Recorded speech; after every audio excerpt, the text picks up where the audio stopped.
My name's Dave. I'm 45 years old, and I own a garage, a space not just filled with machines and oil stains, but with every ounce of sweat, grit, and stubborn pride I've poured into it for almost 3 decades. It's not just a workshop. It's my life's work. I built it from nothing, brick by brick, tool by tool, memory by memory. It all started when I was 18. Most guys my age were out chasing girls or getting drunk on weekends. Me? I was elbow deep in engines, working under my uncle in a back alley garage where the air smelled like burnt rubber and hard work. 7 years I spent there, saving every penny, learning every bolt, every system, every secret machine could hold. And when I finally had enough saved, I didn't hesitate. I bought my own lot, a dusty square of land no one else wanted. And I built something that nobody believed I could. The early years? Brutal. I had nights with no sleep, weeks with no profit, and days where I questioned everything. But I kept going. Day in, day out, I watched that garage grow, watched it change, watched it become an extension of who I was. And then Lily came into my life. It was at an auto show. She was still in university, studying law. She stood out, not because she was flashy or loud, but because she had a spark in her, something real. We talked about engines and life over cheap coffee between exhibits. She wasn't just beautiful. She was curious, ambitious, real. We exchanged numbers. We were in different cities, but we stayed in touch. A few months later, she came to visit. My place, my world, and it felt like something new, something permanent. Then life hit her hard. Her parents passed away within months of each other. She almost dropped out of school. I watched her drown in grief, barely holding on, and I couldn't sit back. I used nearly all my savings to make sure she could stay in school. I didn't do it expecting anything. I did it because I loved her. She cried in my arms like a child, gripping me like I was the last steady thing in her life. 5 years later, she moved in. We built something that looked like a dream from the outside. She landed a job at a respected law firm just 10 minutes from home. We had 2 kids, Maria, our brilliant, headstrong daughter, and Jack, a rebel with a guitar and stars in his eyes. Watching them chase their dreams was better than anything I'd ever built in that garage. For a while, I thought I had it all. But time changes people. And Lily, she changed. It started slow. A new role at work. A high-profile attorney brought her in, and suddenly she was staying late. Meetings, business dinners, weekend retreats. I didn't question it at first. I trusted her. For 20 years, I thought I knew her down to her bones, her tells, her truths, even her little white lies. But something felt off. So I watched. I stayed quiet for 3 months. Not because I was weak, but because I wanted the truth. And eventually I had enough. One night, as she tiptoed in around midnight, I was already sitting at the kitchen table. I didn't raise my voice. I didn't shout. I just asked, "Why have you been coming home so late?" She froze. She knew. I pressed. The conversation stretched for what felt like hours, until she finally cracked. Her voice trembled. "I've been seeing someone," she said. "My boss." The words didn't hit me like thunder. They hit like a slow, deep knife. I asked one question. Just one. "Why?" She looked at me like I was a stranger. "You haven't changed, Dave. You're still the same man I married. Stuck in your garage. Still wearing grease-stained jeans.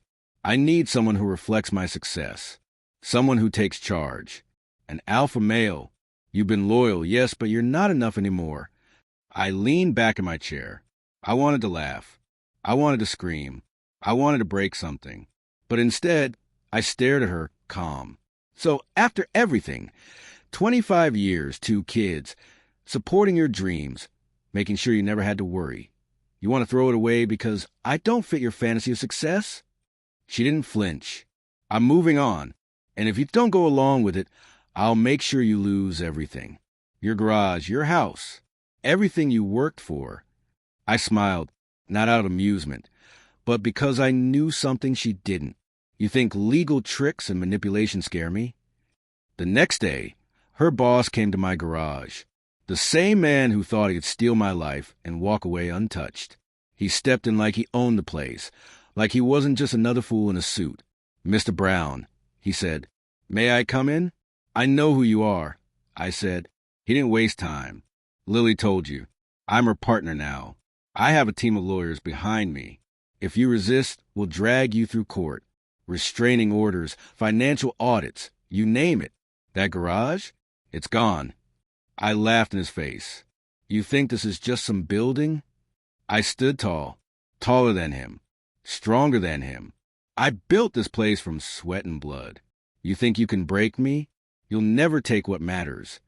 He gave me some smug line about being an alpha and taking control. So I taught him what real control looks like. My fist slammed into his mouth before he even knew what hit him. He dropped. His expression was pure disbelief. I didn't stop. I dragged him up, hit him again, harder, one to the ribs, another to the gut. Then I stomped his hand until I heard bones snap. I was calm, cold, focused. "You want to talk about alpha males?" I asked, stepping on his chest. "The alpha isn't the loudest. It's the one who survives, the one who doesn't hesitate. That's me. And you? You're just another clown in a tie who thought he could steal something real and get away with it." He choked out blood, moaned. I leaned close. "You go to the cops? I'll take my chances. Worst case, I come out harder, smarter, and next time you won't be walking away." I stepped back and watched him crawl out of my garage like the coward he was. Later that night, Lily called him. She was waiting in the office, confused. "John, what happened?"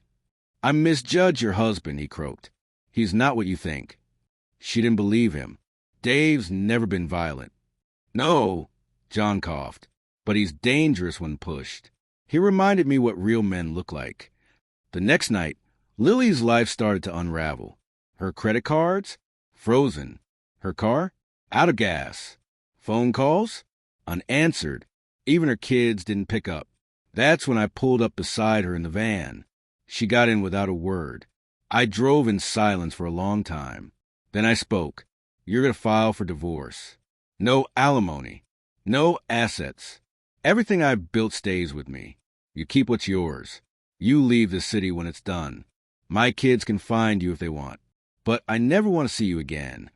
She nodded, barely holding herself together. "And if your stuff isn't gone by 11 a.m. tomorrow," I paused. "It burns."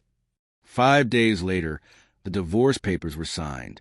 A few months after that, I was a free man. Do I regret it? Some nights, maybe. I regret that the woman I once loved couldn't recognize loyalty when she had it. I regret that my kids had to watch our home fracture. But I'll never regret showing that bastard what a real man looks like. He thought being an alpha meant barking orders and wearing a suit. He forgot the part where an alpha fights for what's his.